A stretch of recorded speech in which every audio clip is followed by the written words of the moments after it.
The luxury car door slammed shut like a gunshot in the crowded Balogun market, and before anyone could blink, a woman in designer heels was screaming at a trembling girl holding oranges. "You filthy rat! You touched my bag with your dirty hands!" The slap echoed across the marketplace. 20 phones rose into the air, recording everything. The girl, no more than 19, fell backward into her fruit stand, oranges rolling everywhere like scattered prayers. Blood trickled from her split lip. The woman in diamonds stepped forward again, her hand raised for another strike. But what nobody knew, what would shake Lagos to its foundation, was that hidden in the crowd stood someone who would make this woman wish she had never gotten out of that car. What happened next would change everything. If you enjoy thrilling African stories, don't forget to like, subscribe, hit the notification bell, and tell us where you are watching from. Your support means the world to us. The woman's name was Chidinma Okonkwo, wife to Chief Emeka Okonkwo, the man they called the Emperor of Steel across West Africa. Her husband's empire stretched from the ports of Apapa to the oil fields of Port Harcourt, his name whispered in boardrooms from Johannesburg to London. Their mansion in Banana Island had 12 bedrooms, each larger than most family homes. She wore clothes that cost more than university degrees, drove cars that could feed villages. But Chidinma carried a hunger that no amount of wealth could satisfy. She was the second wife, you see, married for beauty and status after the first wife died. And though she lived in luxury, she knew the whispers that followed her, knew that respect cannot be purchased like handbags. Her own daughter from a previous relationship had been rejected by the Okonkwo family, deemed unworthy of the family name. That rejection had turned something bitter inside her, transformed her into a woman who measured her worth by how far beneath her she could push others. Every insult she hurled at those below was really a scream at those above who would never fully accept her. Money had bought her everything except the one thing she wanted most: to matter. In the chaos of that moment, as phones captured every second and the market crowd pressed closer, a young man pushed through. He wore simple clothes, a faded shirt with rolled sleeves, shoes that had walked many miles. Nobody paid him attention. Why would they? His name was Michael, and he worked as a junior reporter for a small online news platform that barely had enough viewers to matter. But Michael had a gift that his poverty could not diminish. He saw stories where others saw only noise. He saw truth where others saw only spectacle.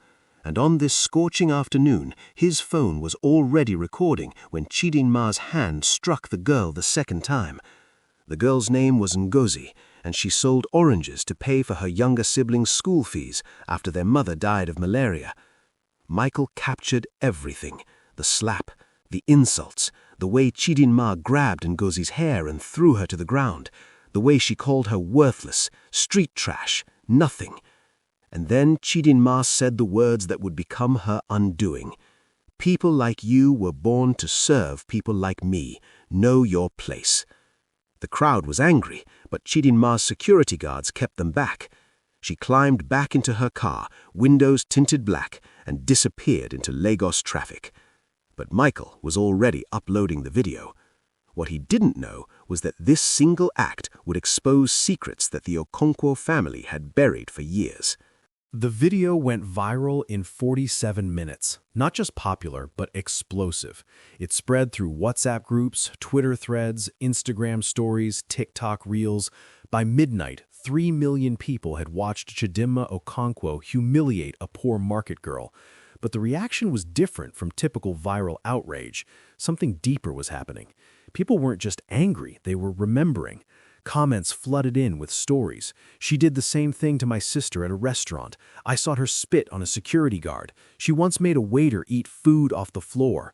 A pattern emerged. Chidinma had spent years treating people as disposables, using her husband's wealth as a weapon. But wealth can protect you from many things. It cannot protect you from the truth when it goes viral. By morning, major news outlets picked up the story. Television anchors discussed it, radio shows debated it. The hashtag Justice for Ngozi was trending across Africa. Protesters gathered outside the Okonkwo mansion gates, demanding Chidinma face consequences. But what nobody knew yet, what would turn this story from outrage to earthquake, was what Michael would discover when he decided to investigate deeper. Michael went back to Balogun Market the next day to interview Ngozi. She was there, despite the swollen lip, despite the bruises, because if she didn't sell oranges, her siblings wouldn't eat. Her story broke something in Michael's chest. 3 siblings, ages 6, 9, and 12. Father dead from a construction accident, mother dead from malaria. Ngozi was 20 years old and carried the weight of 4 lives on her shoulders. She woke at 4 every morning to buy oranges wholesale, sold them until dark, made barely enough to survive. She had dreams once, wanted to study nursing, wanted to help people the way nobody had helped her mother. But dreams don't pay school fees. Michael gave her money from his own thin pocket, promised to help, but he knew money alone wouldn't fix this. As he was leaving, an old woman who sold tomatoes nearby pulled him aside. "You want the real story?" she whispered. "That Okonkwo woman, she comes from this very market." Michael froze. "What?" The old woman nodded. 20 years ago, before she married that rich man, she was here, sold plantains right where that girl sells oranges now. Her name wasn't even Chidinma then. We called her Ego. But she changed everything when she got money, changed her name, changed her story, pretended she was always high class. The old woman spat on the ground. She forgot where she came from. She forgot what it's like to be hungry. This revelation changed everything. Michael started digging, calling in favors from contacts, searching through old records, interviewing people who remembered. What he found was a story that would make the first video look like a preview. Chidinma, born Ego Nwankwo, grew up in poverty in Ajagunle, one of Lagos's toughest neighborhoods. Her father was a bus driver, her mother a hairdresser. She hustled her way through secondary school, beautiful and ambitious and desperate to escape. At 19, she met Chief Okonkwo at a party where she was serving drinks. She was smart enough to recognize opportunity and ruthless enough to seize it. Within a year, she was pregnant. Within 2 years, she was his wife, the first wife having died mysteriously just months before. There were whispers about that death, whispers that never quite became accusations because money has a way of silencing questions. Chidinma buried her past like a shameful secret, told people she came from a respectable family in Enugu, created an entire false history. She became the person she'd always envied, but the poison of self-hatred never left her. Every time she looked down on someone poor, she was really looking down on the girl she used to be. Every insult was an attempt to kill her former self. Michael compiled everything into a documentary-style investigation. Photos of young Ego in the market, interviews with childhood friends, records showing the name change, and the final piece, the one that would destroy her completely, evidence that she had used her husband's connections to shut down a business owned by her own cousin, a woman who knew her real background and threatened to expose her. The second video dropped like a bomb. Within hours, it had 10 million views. The revelation that Chidinma herself came from the same poverty she now despised sparked something beyond outrage. It was betrayal on a level that cut deep into the African consciousness. People could forgive many things, but not this. Not someone who escaped poverty and then turned around to crush those still trapped in it. Not someone who forgot her own story. The pressure became unbearable. Sponsors dropped Chief Okonkwo's businesses. Partners reconsidered contracts. The social elite who had embraced Chidinma now avoided her like disease. She couldn't show her face anywhere without protesters, cameras, accusations. Her husband, a practical man who built his empire through calculated decisions, saw the damage to his reputation. 3 days after the second video, Chief Okonkwo released a statement. He was divorcing Chidinma. He was establishing a foundation for market traders and their children, starting with a full scholarship from Ngozi and her siblings. He claimed he knew nothing of his wife's behavior, though nobody quite believed him. But the public wanted blood, and he was giving them a sacrifice. Chidinma was thrown out of the mansion, her bank accounts frozen, her life of luxury ripped away faster than she could process. The same society that had bowed to her now mocked her. The same people who had called her madam now called her Ego, the market girl. She tried to fight back, hired lawyers, threatened lawsuits, but you cannot sue truth.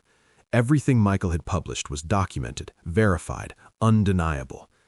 But this story was about to take a turn that nobody predicted. Michael received a call late one night from a blocked number. The voice was female, shaking, barely holding together. "Please, I need to talk to you about the Okonkwo story." They met at a quiet restaurant in Victoria Island. The woman who walked in made Michael's breath catch. She was young, maybe 25, well-dressed, but her eyes carried the weight of years. "My name is Ada," she said. "I'm Chidinma's daughter, the one the family rejected." What she told Michael over the next 2 hours would reframe the entire story. Ada explained that when Chidinma married Chief Okonkwo, he demanded she abandon her daughter from her previous relationship. The Okonkwo family would not accept tainted bloodlines. Chidinma faced an impossible choice: keep her daughter and lose the wealth, or abandon her daughter and secure the future. She chose wealth. Ada was sent to live with distant relatives, given money, but denied a mother. "She visited sometimes," Ada said, tears streaming, "but always in secret, always ashamed. I watched her become someone else, someone who pretended I didn't exist. At family gatherings, I was the girl nobody mentioned." But here was the twist that would make viewers question everything.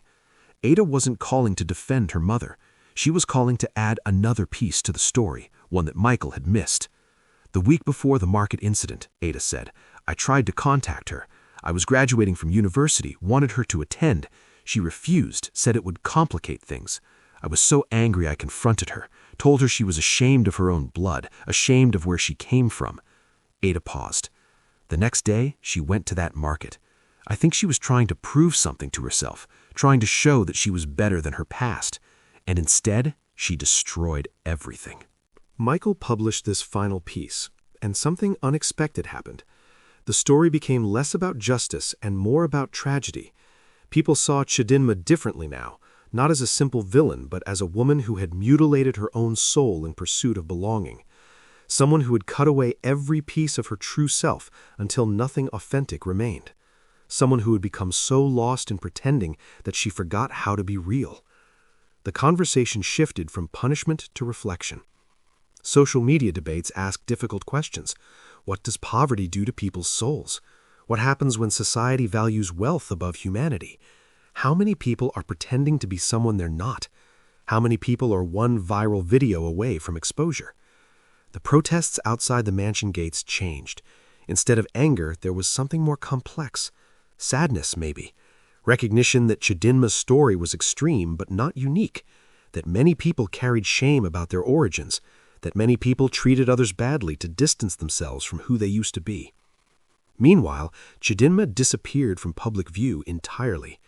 Rumors said she moved to a small flat in the mainland, the kind of place she would have scorned months before. Some said she was broken, defeated, empty. Others said she was finally confronting the truth about herself. Nobody knew for sure because nobody could find her. 6 months passed. The story faded from daily conversation, replaced by new scandals, new outrages, new viral moments. But certain things had changed permanently. Ngozi was in nursing school now, her siblings in good schools, their lives transformed by the foundation Chief Okonkwo had established. Michael had been hired by a major news network, his career launched by his persistence and integrity. Ada had reconnected with extended family on her father's side, building relationships that didn't require shame or secrecy. And then, on a random Tuesday morning, something happened that nobody expected. Michael received an email from an unknown address. No subject line, just a video attachment. He almost deleted it as spam, but something made him click. The video showed a small community center in Ajegunle, the neighborhood where Chidinma had grown up. Inside, about 20 young girls sat in rows learning computer skills, and there, at the front of the room, teaching them, was Chidinma. She looked different. No makeup, no designer clothes, no jewelry, just simple dress and natural hair. She looked somehow both older and younger, like she had aged and regressed simultaneously. The video was clearly taken secretly, the person filming trying not to be noticed. Michael watched as Chidinma patiently helped a young girl with her typing, her voice gentle, encouraging. At the end of the class, one of the girls asked a question that the video captured clearly. "Auntie, why do you help us for free? You must have better things to do." Chidinma was quiet for a long moment. Then she said something that made Michael replay the video 3 times to make sure he heard correctly. "I'm helping you because I forgot what it was like to be helped," Chidinma said, her voice barely above a whisper. "I forgot what it was like to be the girl who needed someone to believe in her. I spent years trying to become someone I wasn't, and I hurt people because I was running from myself. Now I'm trying to remember who I was before I became what I thought I needed to be." She paused, wiping her eyes. "Money made me rich, but it made me poor in every way that matters. I had everything, and I was empty. I'm not asking for forgiveness. I'm just trying to learn how to be human again." The video ended. Michael sat in stunned silence. He didn't know what to do with this information. Publishing it would reignite the story, drag Chidinma back into the spotlight she was clearly trying to escape. But keeping it secret felt like hiding truth. He struggled with this decision for 3 days, barely sleeping, questioning everything. Finally, he made a choice that surprised even himself. He reached out to Ada, sent her the video, asked what she thought. They met again, same restaurant. Ada watched the video twice, her expression unreadable. "Do you believe her?" Michael asked. Ada was quiet for a long time. "I don't know if belief is the right question," Ada said. "I think the real question is, does someone who has done terrible things deserve a chance to become better? Does someone who has hurt people get to heal themselves?" She looked at Michael with eyes that had seen too much. "My mother destroyed me in ways I'm still discovering, but I also know she destroyed herself worse. And if she's genuinely trying to rebuild, even if it's too late for us to have a relationship, maybe that's worth something." Michael made his decision. He published the video, but with context. He wrote about redemption, about second chances, about the long, difficult road from being broken to becoming whole. He wrote about how easy it is to judge from the outside, how complicated real people are, how nobody is purely villain or purely hero. The response was predictably mixed. Some people called Chidinma's actions performative, a calculated attempt to rebuild her reputation. Others said true change is possible, that everyone deserves a chance to grow. Arguments raged online, in offices, in homes. But something interesting happened. The conversation evolved beyond Chidinma. People started sharing their own stories of shame, of pretending, of hurting others because they were hurting. Strangers confessed to times they had looked down on people to feel better about themselves. The story became a mirror that reflected uncomfortable truths about human nature, about how pain spreads when we don't address it, about how society's obsession with status creates monsters out of ordinary people seeking acceptance. 3 months after that video surfaced, Michael received another message. This time it wasn't anonymous. It was from Chidinma directly. She asked to meet. Michael almost refused, but curiosity won. They met at the same community center where she had been teaching, early morning before classes started. She looked tired, thinner, but somehow more present than in any photo Michael had ever seen of her wealthy days. "I'm not asking you to write another story," she said immediately. "I'm not asking for anything. I just wanted to thank you." Michael was confused. "Thank me? I exposed you. I destroyed your life." Chidinma shook her head slowly. "No, you freed me. I was destroying myself long before you came along. I was drowning in a lie that was eating me alive. Every day I pretended to be someone else was a day I died a little more. You held up a mirror and forced me to look at what I had become." She gestured around the community center. "This place, these girls, this is the first real thing I've done in 20 years. The first time I've felt like myself since I was young. I'm not famous anymore. I'm not rich. I'm not invited to parties. But I can sleep at night now." Michael didn't know what to say. "What about Ngozi? What about all the people you hurt?" "I reached out to Ngozi," Chidinma said. "She doesn't want to see me. I understand that. I sent money for her siblings through a lawyer, anonymously. It's not enough. It will never be enough. But it's what I can do." She paused. "I'm not trying to erase what I did. I'm trying to learn from it. There's a difference." Michael studied her face, looking for deception, for performance, for anything false. He saw only exhaustion and something that looked like honesty. Why teaching? Why these girls? Because they're where I was, poor, ambitious, desperate to escape. And I want them to know they can escape without losing their souls, that they can rise without crushing others, that being successful doesn't mean becoming cruel. She looked directly at Michael. I want them to learn what I forgot, that your past is not your enemy, it's your foundation. Michael never wrote another story about Chidinma Okonkwo. He felt the story was complete, that adding more would be exploitation rather than journalism. But he thought about that conversation often, especially when new viral videos emerged showing people behaving badly, when social media turned into judge and jury, when the cycle of exposure and destruction continued. He thought about how stories are never as simple as they seem, how real change happens slowly and quietly, how redemption is possible, but never easy. 1 year after the market incident, Michael went back to Balagan Market. Ngozi was there, but only visiting. She was in her 2nd year of nursing school, excelling, planning to specialize in community health. Her siblings were thriving. Her life had transformed in ways that seemed impossible before. "Do you ever think about that day?" Michael asked her. Ngozi was quiet, selecting an orange from a vendor with the practiced eye of someone who grew up in this market. "Every day," she finally said, "but not the way you might think. I don't think about the pain. I think about how one moment, one video, one person caring enough to act changed everything. Not just for me, but for my brothers and sister." She looked at Michael with eyes that had seen darkness but refused to live there. "That woman who hit me, she was hurting too, you know. Not the same way I was hurting, but hurting. I'm not saying what she did was okay, but I learned something. Hurt people, and healed people, heal people. I want to be the second kind."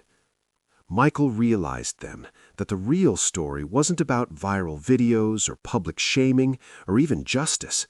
It was about how pain moves through the world, how it transforms us, how we choose to respond to it. Chidinma had responded by inflicting her pain on others. Ngozi had responded by refusing to let pain define her. And somewhere in between was the rest of humanity, trying to figure out which kind of person to become. The Okonkwo mansion in Banana Island eventually sold to another wealthy family, people with money, but hopefully more wisdom.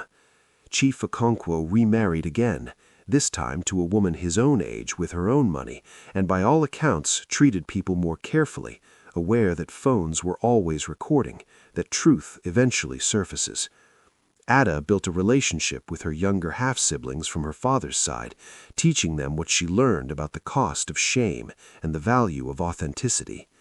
And in a Jeganle, in a small community center that nobody famous would ever visit, Chidinma continued teaching computer skills to girls who reminded her of who she used to be. She would never be wealthy again. She would never be accepted back into high society. She would never fully escape the consequences of her choices. But she was building something more valuable than reputation. She was building peace with herself. Some of her students didn't know who she was, didn't recognize her from the viral videos. Others knew and didn't care. And a few, the ones who paid closest attention, saw in her a cautionary tale about what happens when you deny your own story, and a hopeful one about what happens when you finally face it. The video Michael took that day in Balogan Market has been viewed over 50 million times now. It's been used in sociology classes, discussed in ethics debates, referenced in conversations about class and dignity. It became more than just a viral moment. It became a teaching tool, a mirror, a warning. But Michael knows that for every person who learns something from that video, there are thousands more still making Chidinma's mistakes, still crushing others to feel powerful, still running from who they really are. The cycle continues because pain continues, because poverty continues, because society still values wealth over humanity. Yet he also knows that for every Chidinma, there's Ngozi, someone who refuses to let cruelty make them cruel.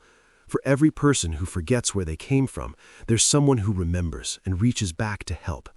And maybe that's the point. Maybe we're not supposed to have perfect villains and perfect heroes. Maybe we're supposed to have complicated humans, making choices, living with consequences, and hopefully learning. Maybe the story isn't about who's good and who's bad. Maybe it's about who's growing and who's staying stuck. Michael kept Chidinma's final words to him private, never published them, never shared them even with Ada, but they stayed with him. A reminder that people contain multitudes, that change is possible but never guaranteed, that judgment is easy but understanding is hard. She had told him, "I was so busy becoming someone I thought people would respect that I became someone I couldn't respect. That's the real poverty, not having money but losing yourself." 3 years after that day in the market, on a random afternoon, Michael was walking through Balogun Market again, researching a different story. He stopped at the same spot where Ngozi used to sell oranges. A different vendor was there now, a middle-aged man who had been there for decades. "You're that reporter," the man said, recognizing Michael, "the one who made that video." Michael nodded. "Do you know what happened to that spot? To the girl who was here?" The man smiled, a knowing smile that suggested he understood something Michael didn't. "The girl is in university now, doing well. We're proud of her. This market, we take care of our own." He paused, selecting an orange and handing it to Michael. "But you want to know something interesting? The woman who hit her, the rich woman, she came back here about 2 years ago, started buying oranges from vendors, paying extra. Never said much, just bought oranges and left. Some people recognized her, most didn't care. But I think she was trying to apologize the only way she knew how." Michael paid for the orange, felt its weight in his hand, the same kind of orange that had rolled across the ground that day 3 years ago. "Did it work, the apology?" The man shrugged. "Apologies don't erase history, but maybe they start new chapters. We all carry our past. Question is whether we carry it as a prison or as a lesson." Michael walked away from that conversation thinking about chapters and lessons, about how stories never really end, they just transform into new questions. And that's when he understood the final truth of this whole saga. There was no neat ending. Chidinma would spend the rest of her life carrying what she did, trying to balance the scales that would never fully balance. Ngozi would always carry the scar on her lip, a reminder of that day, even as she built a beautiful life. The market would continue, people buying and selling, living and struggling, some rising and some falling. Money would keep creating distance between people. Power would keep corrupting those who held it. Videos would keep going viral, exposing people's worst moments. And somewhere in all of it, humans would keep making choices about who to become. The only question that mattered was the question each person had to answer for themselves. When faced with power, will you use it to crush or to lift? When you rise, will you remember where you came from? When you hurt someone, will you defend yourself or face the truth? When you fail, will you hide or heal? These weren't abstract philosophical questions. They were daily choices made in markets and mansions, in public and private, when phones were recording and when nobody was watching. And the answer each person gave would determine not just their own story, but the stories of everyone their life touched.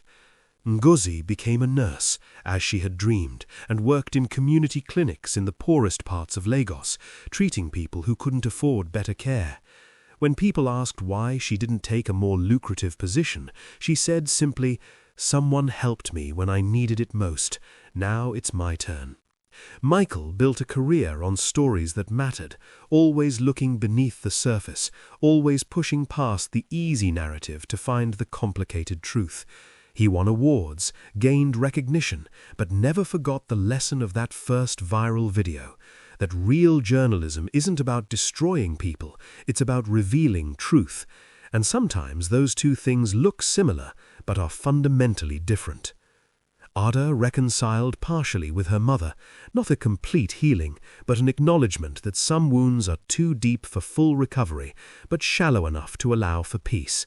They met occasionally, awkward conversations in quiet restaurants, building something new from the ruins of what could have been.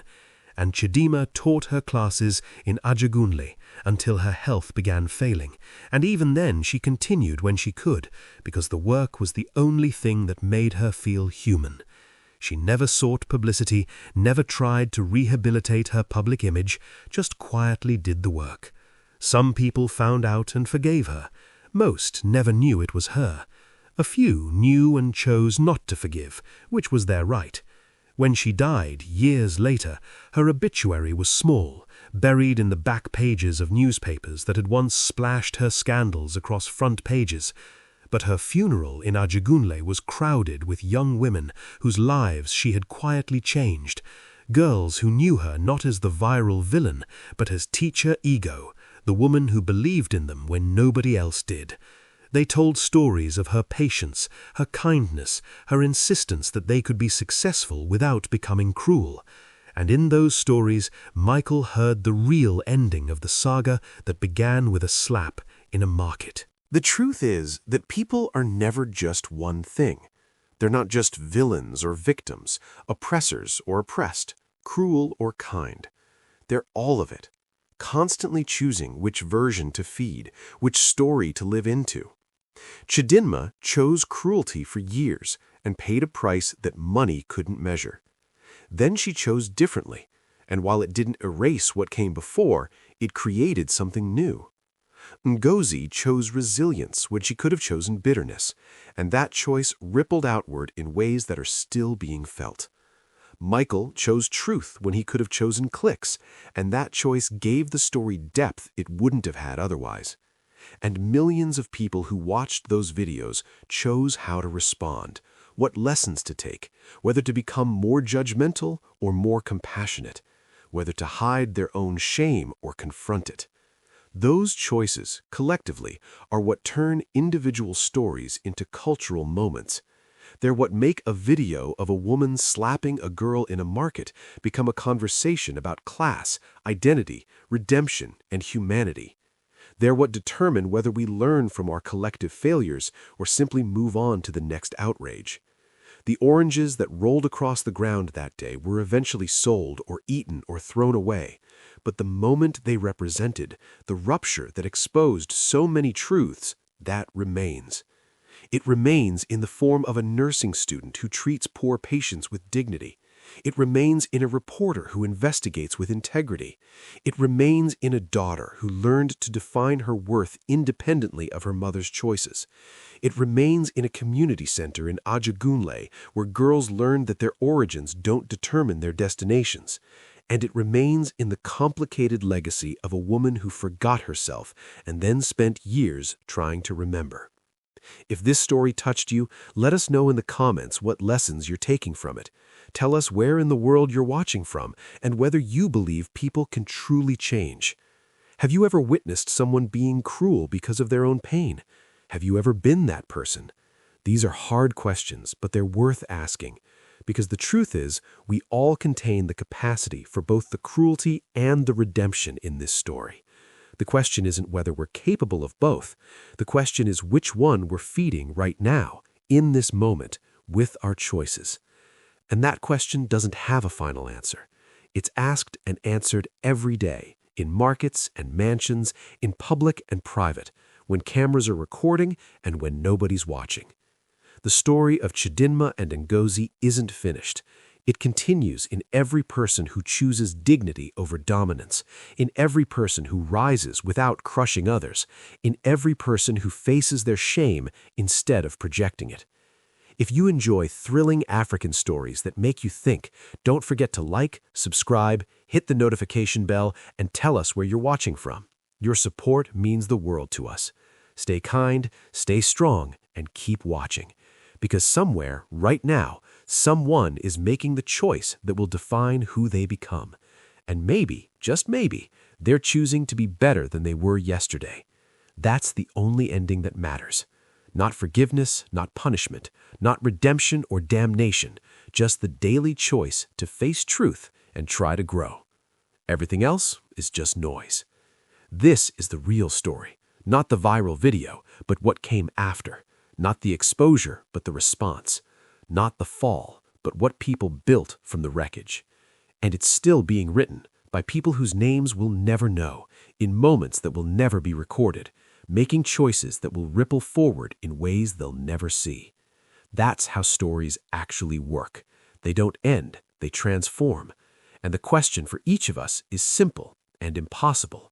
What will we transform into?